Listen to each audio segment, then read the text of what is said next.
as I always say, when we have poetry nights at the library, I really feel like Wellfleet and poetry are such a good match for each other. And we have a couple of these every summer. And it's just so exciting. And I always worry with these Zoom things that nobody's going to come. And I thought, uh-oh, poetry, I hope people come. And look at this. We have a full house. I have 2 pages on my computer of people. And I just think that's fantastic. We have 4 readers tonight. I think the silver lining, if we can find, I think we have to look for as many silver linings as possible during these times. And in terms of library programming, the silver lining that I have found is that we can have attendees from all over and we can have presenters from all over. So we don't only need people to be here in Wellfleet and in our meeting room, as much as we love that. And we don't need presenters to be here and in our meeting room. So we get to see each other in a different kind of way, and I think that's pretty great. So it's something that I have found so far this summer to be a pretty wonderful thing, and I hope you enjoy it as well. We have 4 readers this evening. We were very excited because Maxine Susman wasn't originally going to be a reader, but she's our special guest. So what I'm going to do is I'm going to introduce them. Then they are each going to read for about 15 minutes, and then I'm going to introduce the next reader.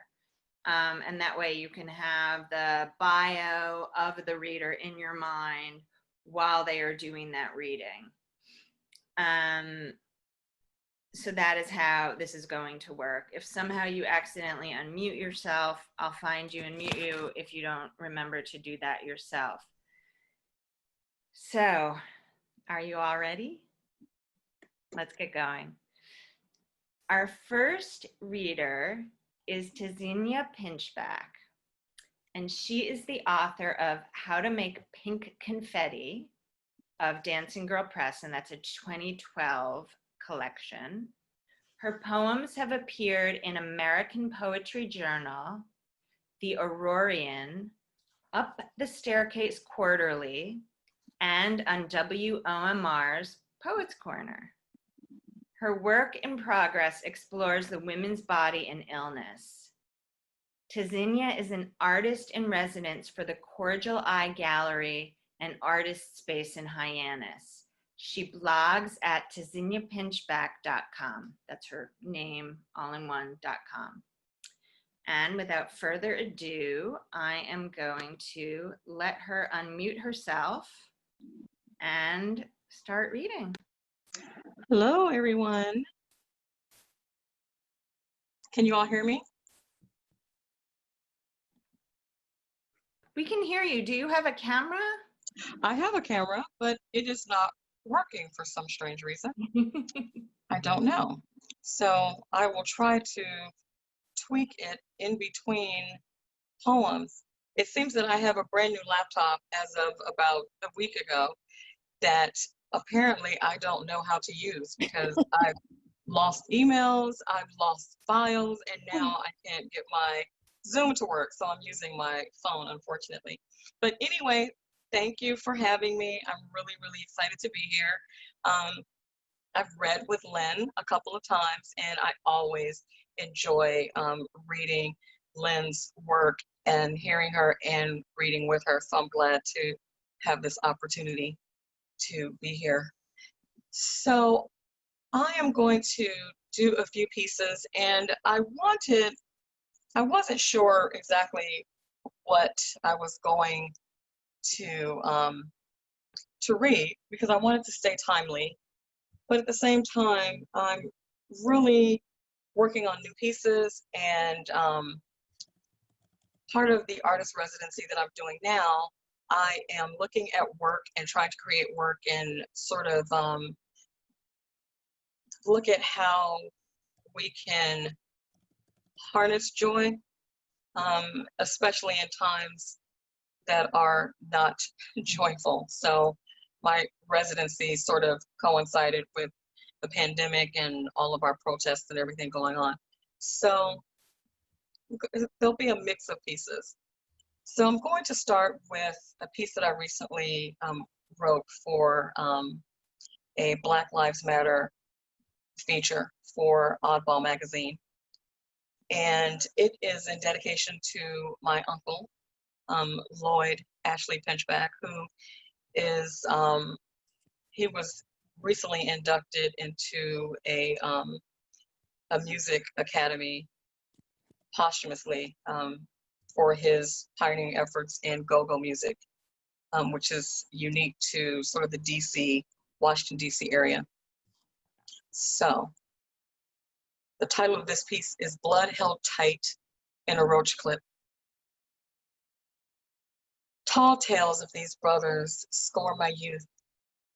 Nimble escapes from trouble, outpacing a twister with a slick, pigeon-toed two-step, the dirt road and loaf of soda bread, or was it a blue tint milk bottle, the only things sacrificed to its funnel? Fortuitous stumbles into magic, an ear so tuned to pitch, a note fingered on flute, mimics the tremolo of a loon. The eye, one breath from blindness fails to catch. You should know I am song of pinchback men. You should know I speak your name, a ripe plum in my mouth. Black with skin rice paper thin and alabaster, your teeth cut on the heels of Jim Crow, licked by the flame of Black resistance. And it's all in your music. The rapid fire staccato, bellyache scat of it, clap back gobbledygook wah-wah and mumbo jumbo of it, the hum and the moan of it, the string, the reed, the bell, the play and break of it, the giggle, snatch and croon, curse, relent and release of it, the flush of reefer, scald of hot water cornbread, bow-legged men and wide-hipped women of it, matted afros, back fat and lips turned hot like sun of it. Give me 5 on the black-hand side, hoof prints from the horseman's steed turned loose, its goddamned metronome, foot stamping into the flame once more and again, always in time of it, always in time. You should know I am song of pinchback men. You should know I speak your name, a blossom on my tongue, because beauty is danger, is art, is danger, is love, is danger, is witness, way through towards the roar of the cymbals, hiss, hiss, hiss.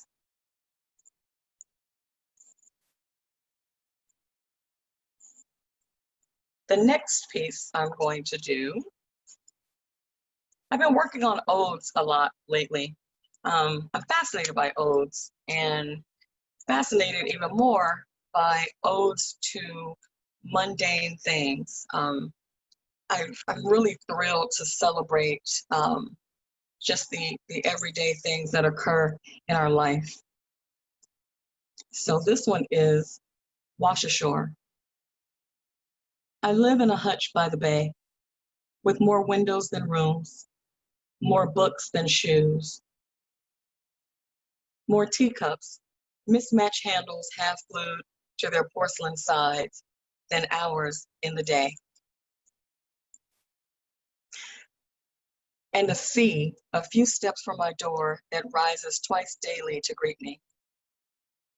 I live in a small cottage with freshly painted shutters that rattle with each passing storm, cackle and croon with each visiting squall, is poorly clothed for winter, the cold licking its door's jam, sliding under the sill, fingering each room and shelf, pausing only to bear witness at the radiator's lip, or to dance in the steam of a kettle, and dresses too warm for summer's glare. This hutch, flanked by pantries that gift honeycomb and clove, almond flour and meringue, gold-colored squash left by the side unlatched gate. Take what you need, bring what you can spare. Grants shelter to a wash ashore, a weed sown in year-round sunshine, in a seismic hotbed. The blood in my veins still runs parallel the Pacific, echoing both a savage and delicate life force, animating this body, but for a shimmer of necrosis, made mostly of water. But this hutch, erected in the year of our Lord 1800, that neither stands out nor blends in and swells to twice its size with laughter, waves me in to shore. My name is written on its stone. This is home.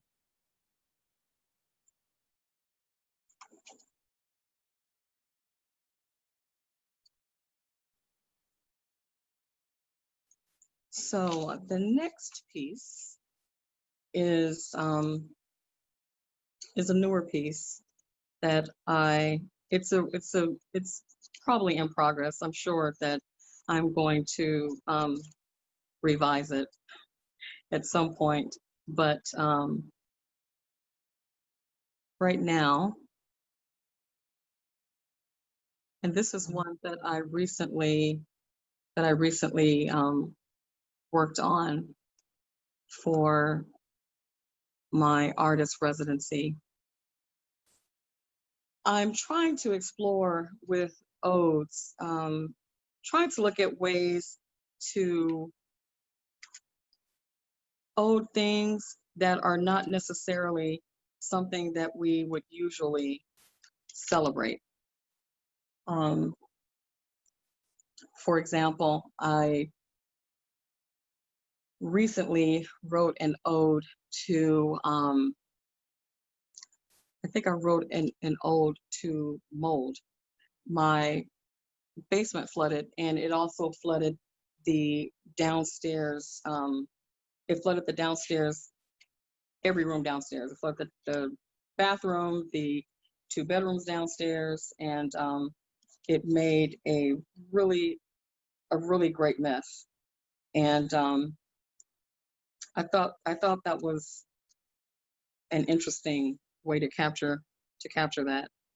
This piece here, the title is "In Which Our Hero, Dressed in Paper Gown, Writes on the Wall of the Diagnostic Imaging Dressing Room. Please remove your earrings, the ones that match the ring given you that first Mother's Day. Square-cut emeralds you drove 40 miles into the city in search of, to dress the pallor of your cheeks with something that sparkles hours after surrendering your remaining hair to charity and nostalgia. 2 16-inch ponytails for wigs, long, slender braid for mom's scrapbook, ordained a shrine to all your firsts. Oh, dear patient, even now you are radiant, but more so, lying on the scanning bed, radioactive particles dancing in your blood, organs alight with the specter of death, drifting into twilight sleep, the sun setting behind your youth.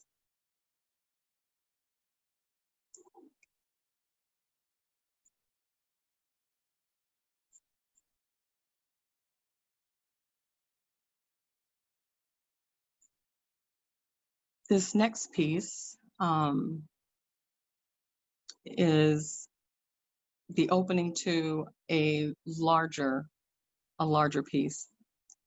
It's sort of a 3-part series, and this would be part 1. How to shave your head after the first chemotherapy cycle. Tell yourself this is not hair. This is lips pursed, so only a little prey squeaks through when the faith has left you. This is Mr. Curtis, blowing the reefer smoke from his mouth into your mouth. Your mom in the foyer, doing a bump while your baby brother lies curled at your feet, dreaming. This is not hair. This is lips pressed tight so only a little cry leaks through when the moan is soot blacking out the sun. This is a lava bubbling across the surface of the light skin and soft curls Mr. Curtis says will protect you from the ire of white folk as he is pressing the reefer smoke onto your tongue with his tongue. Your mother in the bathroom doing a bump, just one more, I promise, while your baby brother awakes to apparitions curled at your feet. This is traitor, pinning to the line, best allowed to mold in the dark. Rest quietly beneath a cleverly placed center part, like thatch of balding scalp. This is a red sequin dress, strobe lit and slinking across your mother's petite body. The most beautiful, smart woman in the parlor with other beautiful, smart women, sweet with Chanel No. 5, cocaine on grinning gums, acrylic nail tips, and you in the sleeping room.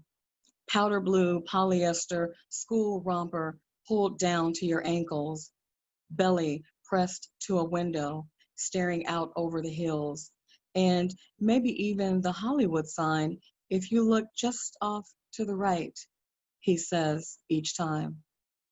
But you are only 8 and short for your age and see nothing rising above the darkness, interrupted by flashbulbs as Mr. Curtis makes pictures of you, reefer smoke and ether in your brain.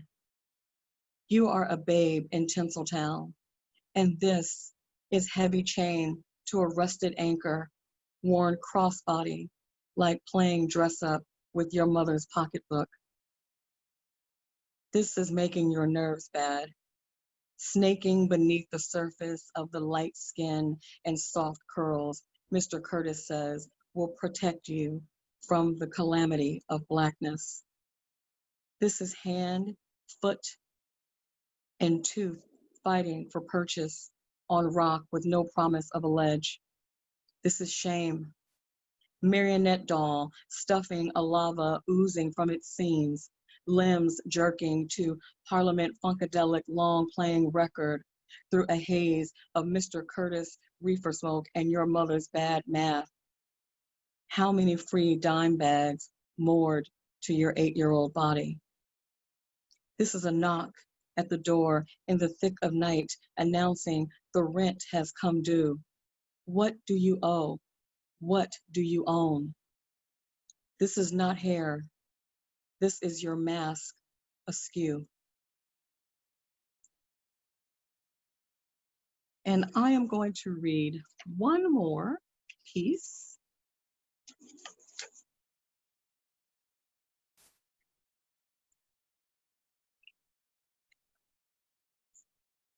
That is short and one of my favorites. And it is titled Water. Your hair like ribbons of silk, black against the horizon. On the first warm day of spring, we stood at the shoreline in Hull, pants tucked into our duck boots, braiding seaweed spat from the mouth of the tide. My feet, like hot stone, sank through the shifting sand, and I fell. Cold water rushing the length of my body, you plucked me from the undertow at the start to what in the few weeks coming I would call the season of my drowning. We wrung out my sweatpants, stuffed clamshells deep into our pockets, and drove home with the ocean in our socks. Thank you.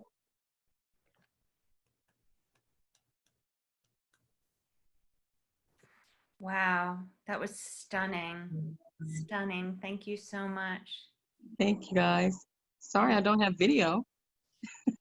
It was lovely. And thank you for reading a poem in progress. It's always nice. People read it, always ask about writing process, and those of us who don't go to poetry workshops and maybe have partial poems and stories and whatnot shoved in various drawers. It's always nice to hear that kind of thing.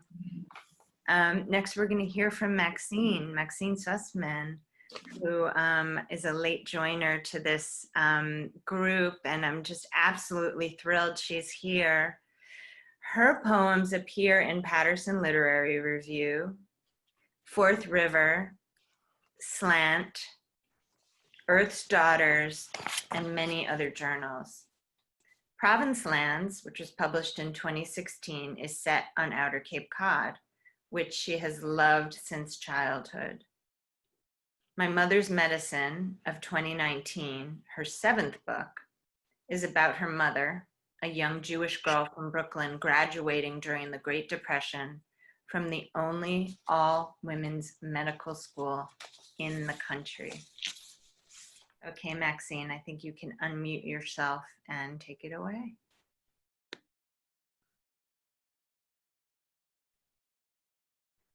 Thank you, Jennifer. Thank you for the introduction, and thank you for the invitation to read. And I want to thank my sister poet co-readers also for welcoming me to the reading, and for everyone who's listening in on Zoom. So I want to start, since I love Wellfleet, and Jay and I recently had to sell our little cottage on Pilgrim Spring Road after living there for 8 years in the summers. And I want to read a poem that I wrote about Wellfleet to start off with. It's called Fox Island, Low Tide. I did a lot of walking around Fox Island in the woods and on the salt marsh and at the beach. Acres of oysters everywhere on the flats, wide, dried jumble of sun-soaked helter-skelter, grab hold where you can, glommed together or stuck to nubs of pebble, black pupils winking from insides of shells, outsides ribbed and spiny as duck's feet, delicate eyelids of spat glued onto extravagant scrambled clusters, their comet tails of seaweed spread on the sand. In a few hours, it all goes under. Beneath high water, down in the muck, filtering continues. Valves and mouths, filth and food. And I'm going to move on to My Mother's Medicine. This is a book that came out last summer, and I just think history is so interesting, isn't it? The way you can find all kinds of resonance in the past for what is happening in the present. So as Jennifer explained, the book is about my mother, who went to the first and last all-women's medical college in the United States. In Philadelphia, it was the Women's Medical College of Pennsylvania. And I'm just curious, has anyone heard of it before or known about it? Yeah, not a lot of people do. So I wrote, this is kind of like a poetry biography of my mother's life. And I've been thinking a lot lately during the shutdown and the pandemic of the way individual lives fit into a broader panorama of what's happening in the world around us. So I'm going to start with a poem that speaks to that idea. That jingling noise in the background is our dog scratching. So I'll wait till she's done. My mother was born in 1914, the year World War I broke out in Europe, a year before her father became a citizen, 2 years before Margaret Sanger opened the first birth control clinic in America, right in Brooklyn. 4 years before Spanish flu reached New York, the armistice was signed, her baby brother was born. Age 6 when women won the vote, 10 when the law changed to bar all Asians and set quotas for Italians and Jews. 15 when the stock market crashed in 29, a year before she graduated high school. 18 18 when FDR became president, the year before she started med school, and her father died of pneumonia. In 1937, she graduated during the Depression, the year before Kristallnacht. 2 years later came the start of World War II. Last letter from relatives in Minsk. Pearl Harbor, 41. She was living in Manhattan, private practice, hospital job, Brooklyn Board of Health. 44, the first time civilians received penicillin. Next year, the atom bomb ended the war. She met my father still in uniform, Royal Canadian Medical Corps. They married in 2 months. Her world and the larger world continue decades more. Husband, children, work, joys, sorrows, success, dementia, until she dies a month before turning 96. History doesn't end, but histories do. Right after, right before, something changes everything.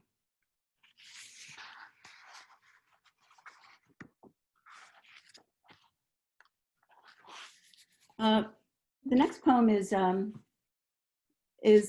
about later in her medical school years, as she was getting closer to graduation. That's when they allowed the medical students to actually do some clinical practice. And so the young doctors were sent to the Barton Dispensary, which was a clinic run by the medical school in one of the poorer neighborhoods in Philly. This is called Baby Clinic. She's one of the young women in white coats standing behind a scale at long enamel tables. Mothers wait a line out the door, soothing their babies bundled in shawls. Who's next? A mother unwraps her child for a fledgling doctor to examine. A cloth laid on the cold steel basket, the naked baby dips the scale between them.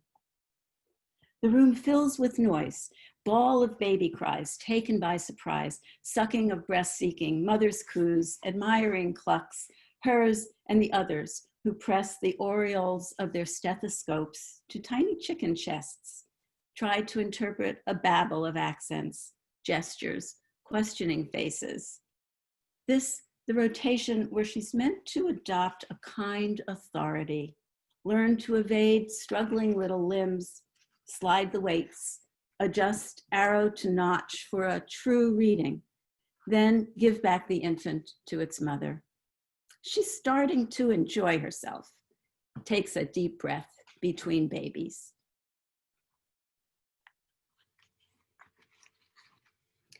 So she's ready to graduate now in 1937, and that's in the height of the Depression. I made a trip down to Philadelphia from where we live in Central Jersey to the Drexel University Archives of Women in Medicine to see what I could find out about the years that the medical school, women's med, in the years that she was there. And there was no class picture of her graduating class. It was the only picture missing out of all the years of graduates. This poem is Class of 37. Commencement. She is ready, proud, maybe scared, ready. My mother stands with her classmates in the parting shot of ceremony. If the picture had been taken, the missing photograph in a steady file, class after class, women profs, women president, women doctors, in labs, exam rooms, hospital hallways, making grand rounds, wielding the knife. The last woman's medical school, it will not shut its doors. Year with no picture, but I want evidence. I want to see her poised on that threshold. Girls, they call themselves. What begins as a challenge becomes their code. Young women who go before, who follow. Photograph the year after hers. New doctors grouped close, 3 solid tiers. Not summer dresses of earlier pictures, florals and prints. They wear mortarboards, academic gowns that erase their separate shapes, place value on each beaming face. Women she knew, colleagues, friends, strangers to me. I want to know what she looked like. That given day, beneath her robe, what did she wear? What smile?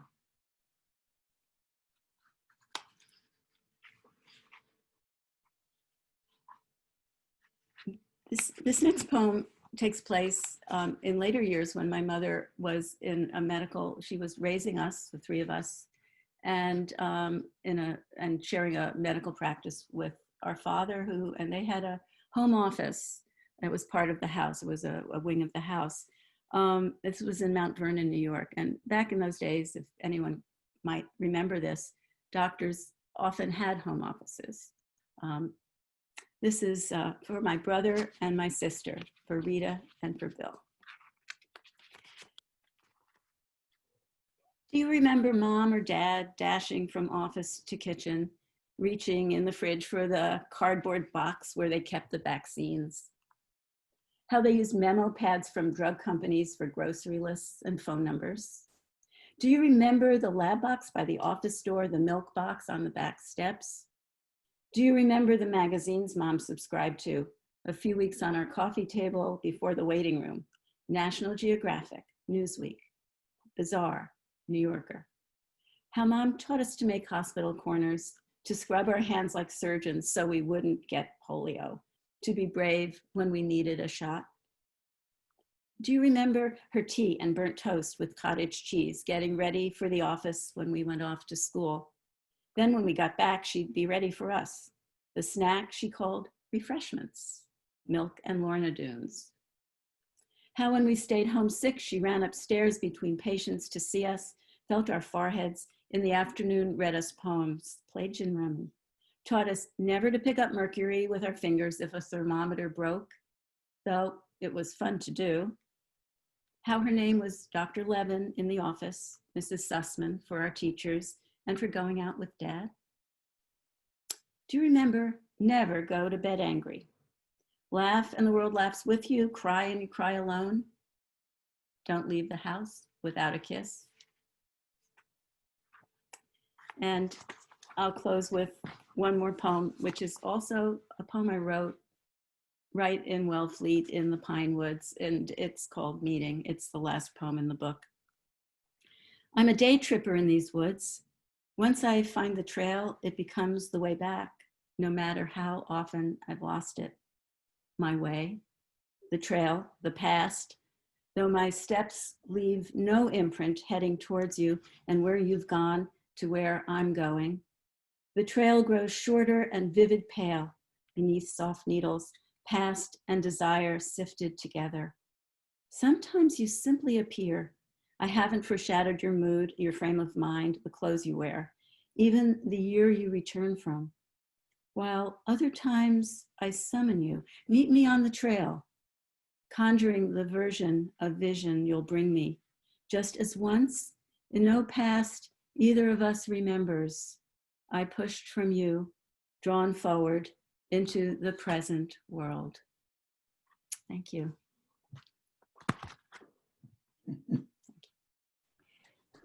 Thank you so much. That was just wonderful. I love the Wellfleetness of some of them, and about your mom. Those were just terrific. Thank you. Thank you so very much. Our next reader is Lynne Viti, and she was my main contact putting this together, and it was just thrilling to work with her. Her first poetry collection, Baltimore Girls, was published in 2017, and her second, I practiced this, The Glamour, will you help me out here? The Glamour, oh goodness gracious, this is embarrassing. Glamorgan is the county. Glamorganshire Bible. Oh, yeah, yes. Oh my goodness, this is like the kind of thing where you don't want to get wrong something of a speaker, and then Glamorganshire Bible in 2018.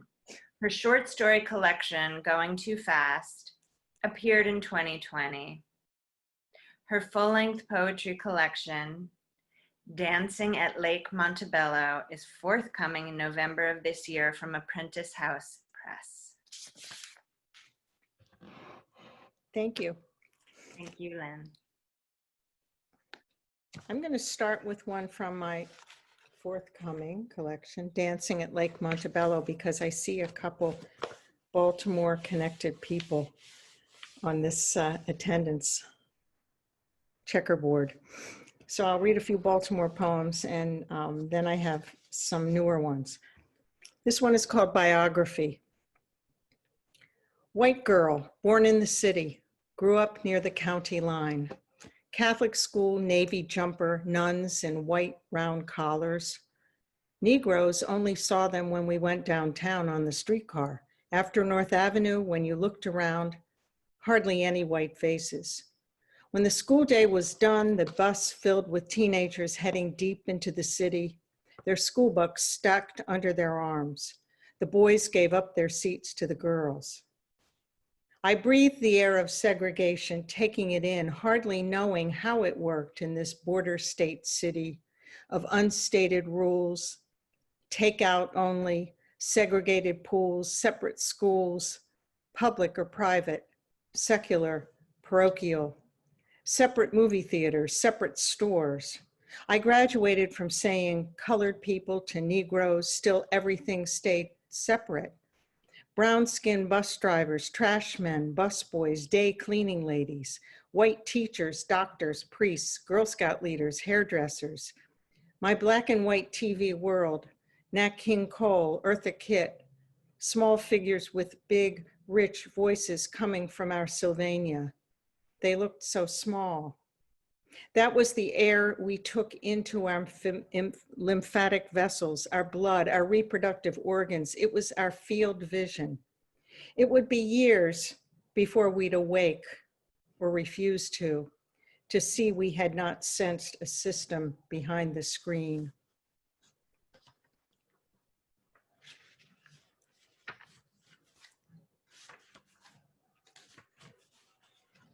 I have these marked, but of course I can't put my finger on them now. This is another one from that series.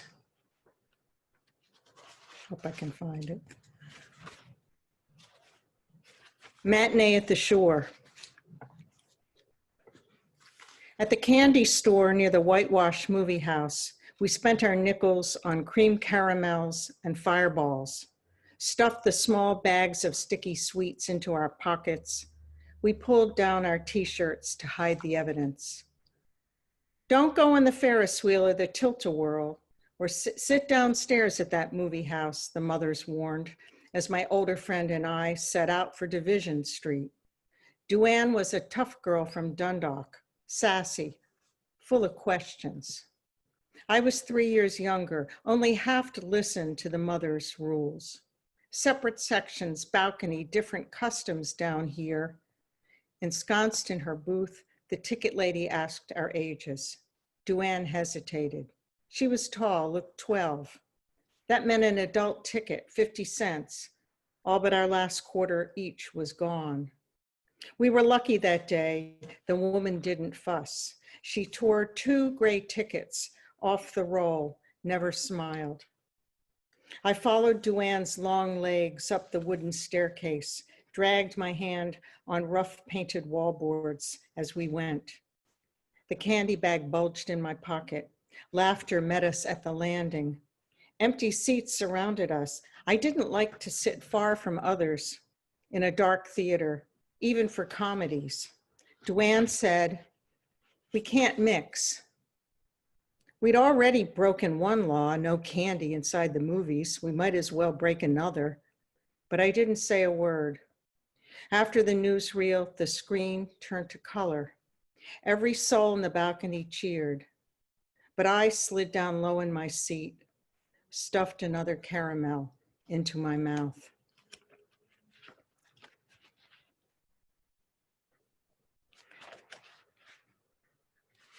I'm getting into this collection here. Here's another one. This is for somebody who's listening, who's familiar with this setting. It's called Actor. And this was the prompt for this, it was a contest, was write a one-sentence poem. So this is the one-sentence poem. Actor. When we met on the steps outside Levering Hall in winter, he told me his favorite song was Greensleeves, his cigarette, Marlboro, the writer he adored most, James Joyce, and did I want to see him in Le Balcon next weekend because he had the role of chief of police, and afterwards we could go to the cast party at Fred and Charlie's flat, but I was 17, still in high school. My parents would never have gone for it, so I declined, but not before I accepted a cigarette and a light, saying, maybe next summer when I turn 18.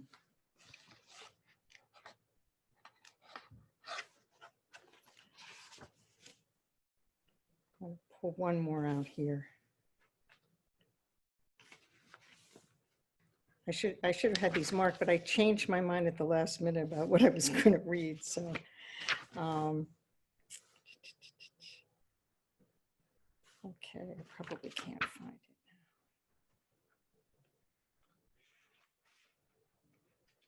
I can't seem to put my hand. Oh, here it is.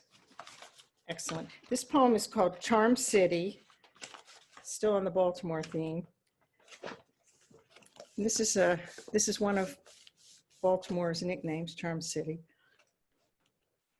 Downtown disappeared as we packed up our childhood things, went to college, resist the pull of home, succumbed to the scent of independence. We didn't know about birth control, weren't ready for sex, spent hours gazing at fashion photos of formal dresses for proms or military balls at Southern men's schools. We borrowed long white gloves, clutch bags, fake pearls, monitored our alcohol intake, fended off advances, watched foreign films with subtitles, learned to roll joints. Uptown, we practiced our driving, took our road tests. City buses were for others. We were meant for better things. Downtown, the department stores packed up, moved to the suburbs. The steakhouses grew tired and empty as their patrons died off, grew too old to travel, began to lose their teeth. The shopper's favorite drugstore closed the counter service where we lunched on tuna sandwiches, chips on the side. The management avoided sit-ins by agitators from the campuses, undergrads of different races in pressed chinos and V-neck sweaters. Secretaries and file clerks tottering in heels across cobblestones over trolley tracks, leather bags in hand, once ubiquitous, disembarking from city buses each morning, vanished almost overnight, along with the appellation Miss. The boy we celebrated because he could drink a case of beer and not pass out, was drafted into 5th Infantry C Company, died in Quang Tri Province, the memory of his round face, his beetle haircut, so faint. Now we traced his name on the wall. Downtown, the cranes went to work, making a shiny marketplace in the footprint of the old harbor. The spice factory migrated to the county, dispersed cinnamon air among cul-de-sacs. Shops and row houses burned, were abandoned, boarded up. Then the hometown football team sneaked out of town at midnight, the moving vans heading west to the city of Indians. How am I for time, Jennifer?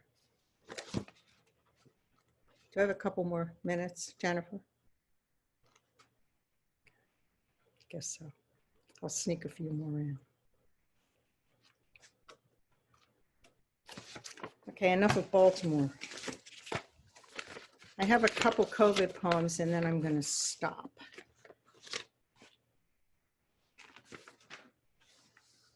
Strawberry Fields Forever. 5 middle-aged women tucked tight in a booth on the Upper West Side. At the Greek diner, we ordered the breakfast specials and coffee, refills on coffee. Our bodies were close. We devoured popovers from the common plate, tasted one another's food in a communion of sisterhood, threw 20s on the table, overtipped because we'd all waited tables in our youth. Now we Zoom about what we most miss. Being touched, says one. Kissing my grandson, says another. AA meetings in church basements, black coffee slipping out for smokes or air at the 5-minute break. We ask, will we ever dine again, sitting close, touching each other gently on wrist or forearm to make a point? Will we ever link arms again as we walk down Broadway, freed from our screens and layers of confinement? Will we someday sit maskless again in the theater, so near the stage we can see the actors spit?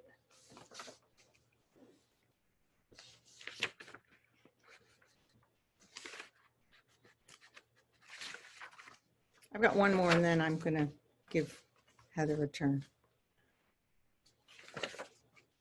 Questions in quarantine. How many stamps are required for an oversized letter? How many stones must I dislodge from this ground before I have enough for a border, not to keep others out, but to define the limits of this long neglected garden, a way to shape and tame nature for an hour, forget the crown-shaped virus moving from across the world to this spot, looking for a home, just like these Siberian irises or the evening primrose, the wood anemone, my friend, the wood anemone, all stuff that goes where it desires, won't bend at my direction. Even as I arm myself with industrial vinegar, spray the stubborn growth, then indoors, wash my hands and the virus, send the virus down the drain. I think I've used up all my time and more. Thank you, and thank you for the cat, all the cats and dogs. I'm here for that. Maddie, say hi. Those are wonderful. Thank you so much. Our final reader tonight is Heather, who came in late with some of her students because she was teaching during this. Heather Corbally Bryant, who teaches in the writing program at Wellesley College. She has published 8 books of poetry. Her 9th book, Practicing Yoga in a Former Shoe Factory, will be published this summer by Finishing Line Press. Heather, please unmute yourself and.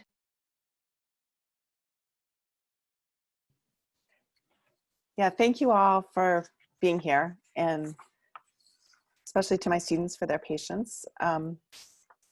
So I'm going to read a poem from Practicing Yoga. It's called America is Burning, Los Angeles, August 11th, 1965. America is burning was what my father said to 5-year-old me as we stood atop a hillside overlooking Los Angeles. I could see big smoke bellowing and blowing far beneath, but I couldn't make out any flames. My father hoisted me atop his shoulders so I could see red, tangerine, and orange in the city below. America is burning, he repeated, shaking his head. America is burning, and he wanted me to see the devastation hatred could cause. Now we might say he was passionate about social justice. He had seen firsthand what happened in Munich in 1933 when he attended one of Hitler's rallies as an exchange student to see what the noise was about. He came back afraid for the world, resigning from his fraternity, afraid for what he saw coming. This morning, when I read the news of hate crimes on the rise in this country, I heard his voice saying, America is burning again. And then I thought I'm going to read poems with different moods. I write a poem a day and have done so for almost 17 years. On August 15th, it'll be 17 years. And I'm not good at math, but I'm over 6,000. So I just found out a couple weeks ago that my 10th book got accepted. I think that's what happens when you write a poem a day. So I want to read one from my new book, or my newer book. It's called Orchard Days. It'll be coming out in 2021. So, orchards burning. There's a burning theme tonight. A puff of smoke crosses the sky. Walking by, we see new green coming now. Rows of stubs, trees cut down, apple wood piles high. Blue skies stretch tight, road turns. We linger, looking at the bonfire gathering steam, flames shooting out with wildness. A change is bound to come, but maybe it can be slow, not too jarring. So far, this town has held off a lot, but there's always a builder lurking, threatening to make clusters of houses dot the land, drawing families to set down their roots among the dwindling apple trees. So Jennifer, I don't know what my time is like since I came in late. Take 10 to 15 minutes. I think, Okay. that's what everybody else is. And we started a little bit late, so, Okay. do your thing. Okay, all right. I have a horror of making people sit longer than they want to. So the next one's called Orchard Days. It's the title poem. In those days, mist rose early. We slept and woke. A buck stood by the garage door when I took out the trash, when you were off. Mist so thick, the stag appeared as a ghoul or phantom. Have I imagined him? Conjured him? So dense is fog around me in our orchard. Sweet smell of apples, crisp in November darkness. The line between living and dead, between imagining and waking, is slim indeed. So different do I will my world to be from how it is. A stag, a buck, his horns come so close they could touch. He stands still in the surrounding silence of dissent. And I thought I'd read a poem from my, eighth book. I can't keep track. It's called Leaving Santorini. And this is the cover for you to see. And I want to read the title poem. It's always interesting thinking about how the title poem will work. It's actually, it's not the title poem. It was almost the title poem. I changed my mind at the last minute. It's called Santorini Airport, Dusk. It is just past sunset when we land on the Cycladic island. I've been traveling for 24 hours from central Pennsylvania to Philadelphia, to Zurich, to Athens, and now at last to this final destination, a volcanic island ringed by the Aegean Sea, almost the southernmost land of Greece. The light is fading apricot, tinged with turquoise. I have been sitting next to a wedding dress, one that took up a whole seat. When I step off the plane and walk down the narrow metal stairs, I can see all around. Warm air suffuses and surrounds me. For the first time in a long while, I take in one long full breath of happiness as I walk towards a taxi. And then I'm going to read a very new poem. I just wrote it on June 21st. It's a solstice poem for now. It's called Sitting Out the Solstice Under the Japanese Maple Tree. And I write longhand, so you can see it's like still in longhand, like an artifact from another century.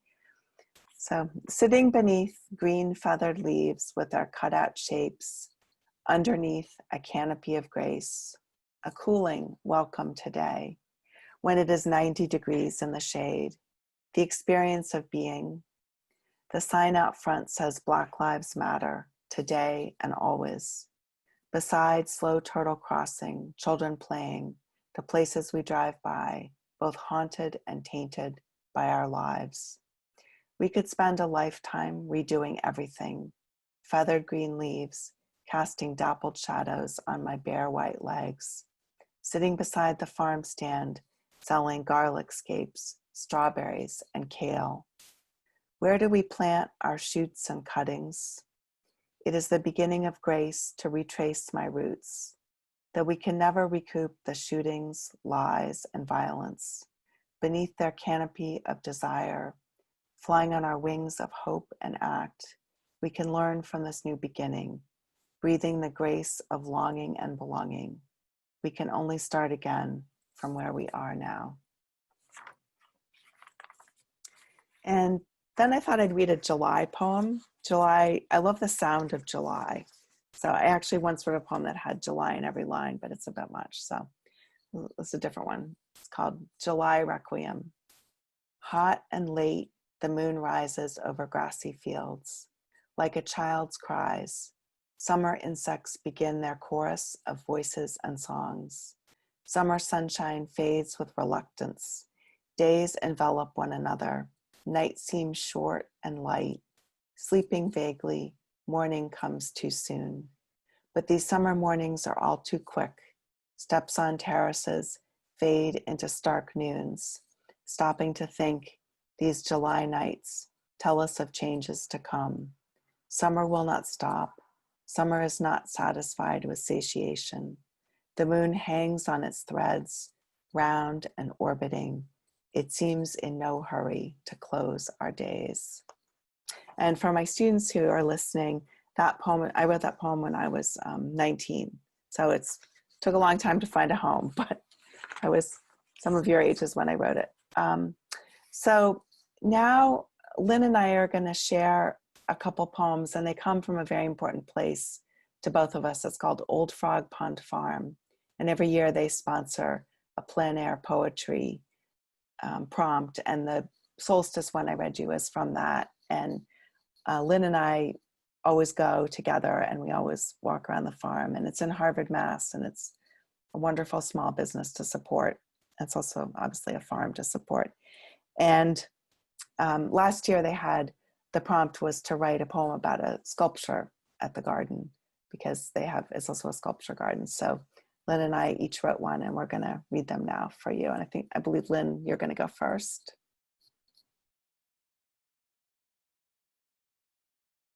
You need to unmute yourself. Okay. So first of all, I have to explain that each one of us was assigned to a sculpture, an outdoor sculpture.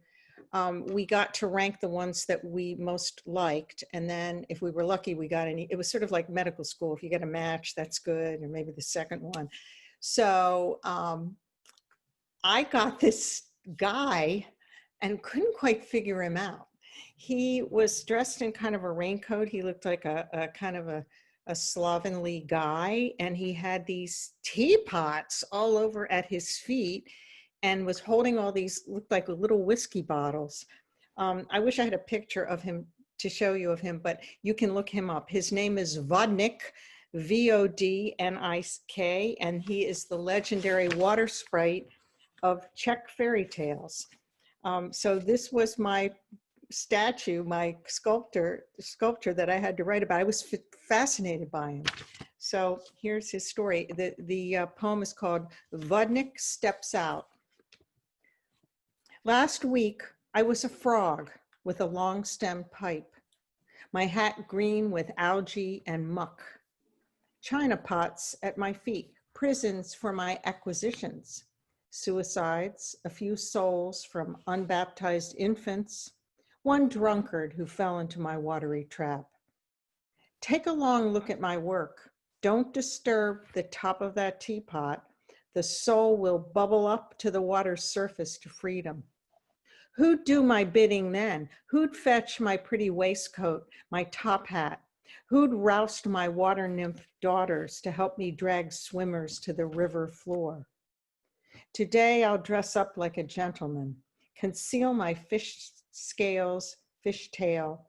I'll wear my best green frock coat, comb out my watery locks, stride into the town's nicest pub.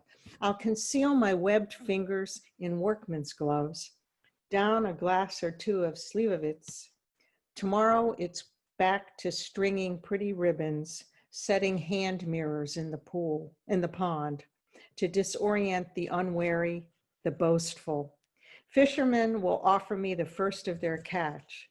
Before they finish their incantations, I'll have my supper cooking in the pan. So the poem that the sculpture I was paired with was a woman made out of metal, with bright colors who was hanging in the forest, but kind of stretched out. It's called Twirly Girl. Twirling and twirling on this woodland path, the twirly girl stands bold and strong. Her edges are curved, whimsical, yet she projects power as she stands close to the earth, but in suspension, framed by a world. She connects to the elemental, earth, air, sky, water. Her orange-red tapestry is a color of force, of blood, and of sun. She has emerged as a warrior. She assumes the warrior pose. Touched by experience, she is not diminished, but rather enhanced by all she has undergone. The world has not been kind to her. She has taken what she can and transformed herself. When we come upon her in the middle of our path, we see how much space she takes up, how clear her presence. Like her, we will no longer be pushed to the side or silenced. We will be seen and heard deep in the forest of our lives. So, thank you.